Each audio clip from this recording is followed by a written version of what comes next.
Ce programme vous est offert par Kadibir. Notre patrimoine, c'est vous.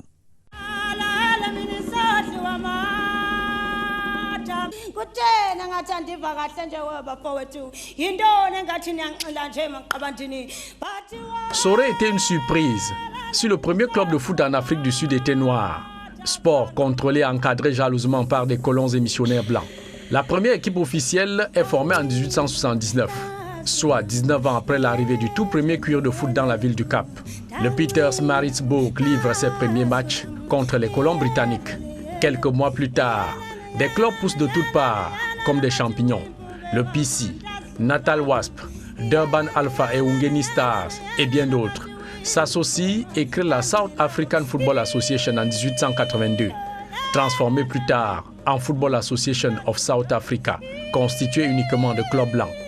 Et l'avenir du foot au pays de Tchaka Zulu se conjugue désormais en mode de ségrégation raciale, avec la mise sur pied en 1897 d'une équipe nationale composée exclusivement de joueurs blancs. Nord, Pays-Bas, Israël et même la Nouvelle-Zélande à l'autre bout du monde. Interdits des stades à travers le pays, les Noirs ne croisent pas les bras. Ils créent leurs équipes, à l'instar de Orange Free State Bantu Football Association. L'équipe de l'État libre des descendants Boers de Hollande et des Noirs africains fait même une tournée en Angleterre en 1898. Et plus tard, en 1903, une nouvelle fédération des clubs est créée pour faire entendre la cause des footballeurs de la communauté indienne. Et en 1933, la South African Bantu Football Association voit le jour, suivie même d'une quatrième, la South African Colour Football Association, réservée aux footballeurs métissés.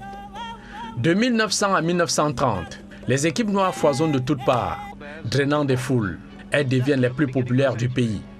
Les Noirs ont désormais confisqué le football et la minorité blanche n'a d'autre choix que de se rabattre sur le rugby et le cricket.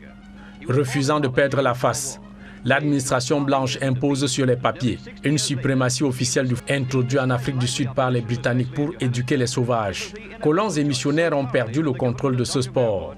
Une fois les Africains découvrirent qu'ils pouvaient utiliser ce jeu contre les colonisateurs politiques et religieux, en conclut allègrement l'historien du football, Pierre Allegui, dans les écrits d'Olivier Marceau.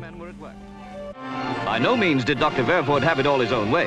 For days in Joburg and all places of pro-British leaning, the opposition was strong. So de Villiers-Graaff vigorously fought the Republican idea. Ce programme vous a été offert par Kadibir. Notre patrimoine, c'est vous.